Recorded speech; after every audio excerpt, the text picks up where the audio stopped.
Hello everyone, welcome back to my channel. And today we are going to study the next point of section 1. The revolution in France. Section 1 में हमने French revolution के बारे में पढ़ा था. हमने starting करी थी. That we have done in the previous video. अगर आप वो देखने चाहते हैं तो आप मेरे पुराने वीडियो को देख सकते हैं. और आज हम पढ़ने जा रहे हैं the struggle to survive. जिंदा रहने के लिए उन लोगों ने क्या स्ट्रगल किया उसके बारे में हम पढ़ने जा रहे हैं. पहले था पॉपुलेशन इंक्रीज. पॉपुलेशन इंक्रीज हुई थी फ्रांस में फ्रॉम 1715 टू 1789. 1715 से लेके 1789 के बीच में पॉपुलेशन इंक्रीज हुई. ये अप्रोक्सीमेटली आपके 74 इयर्स होते हैं.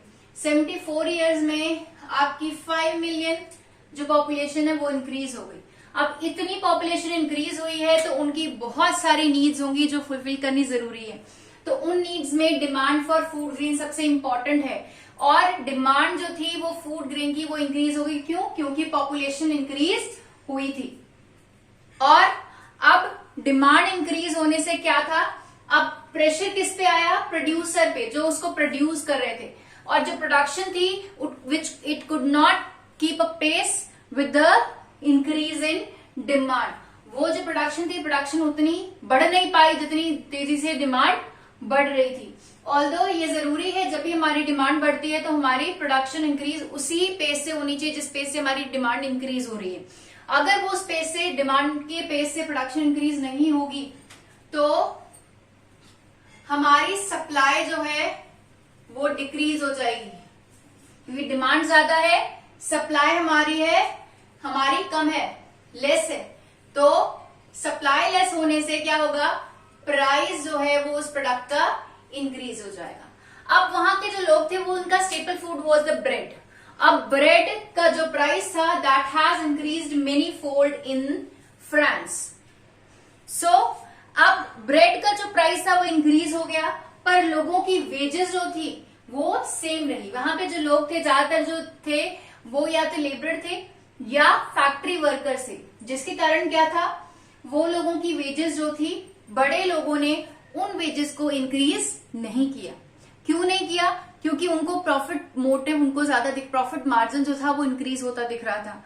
अब प्रॉफिट मार्जिन इंक्रीज करने के लिए उन्हें वेजेस वहीं की वहीं उन्होंने स्टेबल कर दी थी. अब इनकी वेजेस इंक्रीज नहीं हुई. इसके कारण क्या है? Wages remain the same. उससे क्या है? इनकी परचेजिंग पावर जो थी वो रिड्यूस हो गई. For example, wait a minute, let me explain this thing कि अगर वेजेस इंक्रीज ना हो और प्राइस इंक्रीज हो जाए तो क्या होगा.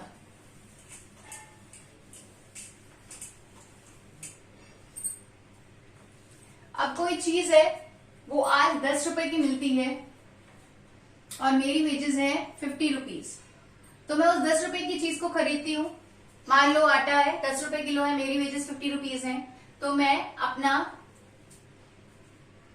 10 तो नहीं लगाओ, 30 रुपीज में मेरे पूरे महीने का खर्चा चलता है. ठीक है. और अगर इसी फूड ग्रेन का प्राइस 50 हो जाए और मेरी वेजेस भी 50 रहे तो क्या होगा? मैं बाकी खर्चे नहीं कर पाऊंगी. और बाकी खर्चे न कर पाने के कारण क्या होगा? मेरा स्टैंडर्ड ऑफ लिविंग है वो डाउन हो जाएगा और धीरे धीरे मैं सरवाइव नहीं कर पाऊंगी. क्योंकि 30 रुपीज का तो मेरा खर्चा है फूड ग्रेन्स का, और फूड ग्रेन्स के बिना कोई भी सरवाइव नहीं कर सकता. तो जब वेजेस इंक्रीज नहीं होंगी तो लोगों की परचेजिंग पावर डिक्रीज होने से उनकी लाइवलीहुड पे बहुत बड़ा खतरा हो जाएगा. अब क्या था? अब प्रोडक्शन पे और क्या चीजें इफेक्ट डाल रही थी. कंटिन्यूअसली फ्रांस में ड्रॉट भी आ रहा था. ड्रॉट मतलब आप लोगों को पता होगा, आई थिंक सो. ड्रॉट मैंने होता है सूखा. कंटिन्यूअसली फ्रांस में सूखा भी पड़ रहा था. हेल्स पता होगा शायद आपको, ओले पड़ने को बोलते हैं हेल्स. हेल्स भी बहुत ज्यादा हो रहे थे, जिसके कारण क्या थी, आपकी प्रोडक्शन जो थी कंटिन्यूअसली डिक्रीज हो रही थी, प्रोडक्शन ऑफ फूड ग्रेन. अब प्रोडक्शन डिक्रीज होने से क्या था? डिमांड तो इंक्रीज हो रही है, प्रोडक्शन डिक्रीज हो रही है, तो प्राइस मेनी फोल्ड इंक्रीज हो रहे थे. प्राइजेस जो थे मेनी फोल्ड इंक्रीज हो रहे थे। इसके कारण क्या था, प्राइजेस मेनी फोल्ड इंक्रीज हो रहे थे तो धीरे धीरे क्या था, जो आम आदमी था, जो कॉमन पीपल था, they could not buy their fulfill their basic need. अब common people could not fulfill their basic needs। अब कॉमन पीपल अपनी बेसिक नीड्स को पूरी नहीं कर पा रहे थे, जिसके कारण क्या था कि इनकी जो कंडीशन थी वो डे बाय डे बहुत वर्स्ट हो रही थी। और अब ये सिचुएशन आ गई थी that poor has become more poor and the rich has become more richer। अब आप सोचोगे ऐसा कैसा, प्राइसेस तो सबके लिए इंक्रीज हुए। देखो जो वेजेस ले रहा है उसकी वेजेस जो है वो फिक्स्ड है, ठीक है। तो उसकी सिचुएशन जो है जब प्राइसेस इंक्रीज होंगे तो उसकी कंडीशन क्या हो जाएगी, वर्स्ट, और वो पुअर हो जाएगा, उसके पास पैसा कम रह जाएगा। बट जो मर्चेंट्स हैं, फैक्ट्री होल्डर्स हैं, उनके लिए तो कोई फर्क नहीं पड़ा, वो तो ब्रेड बना रहे थे, प्राइस इंक्रीज हुई, उनको तो और फायदा हुआ। जो उन्होंने कम पैसे भी खरीदे उसके ऊपर भी उनको बहुत ज्यादा अर्निंग हुई, जिसके कारण इनका प्रॉफिट जो है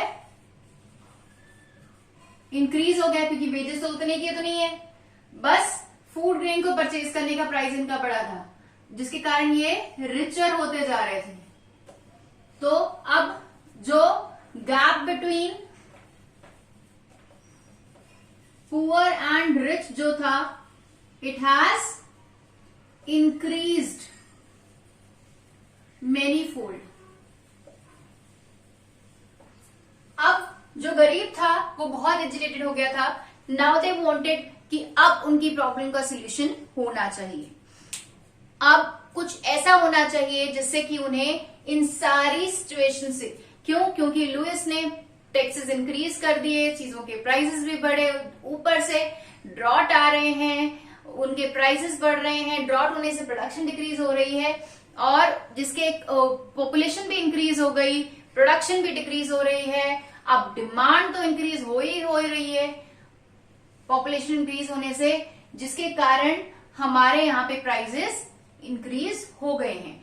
अब हमें इसका सोल्यूशन चाहिए। अब ये जो वेजेस वाले लोग, जो पुअर लोग थे, अब वो ये सोच रहे थे now how we can get out of it. इसके बारे में हम पढ़ेंगे अगली वीडियो में। So keep watching me and keep sharing and liking my video. Thank you. Thanks a lot. Bye bye to all.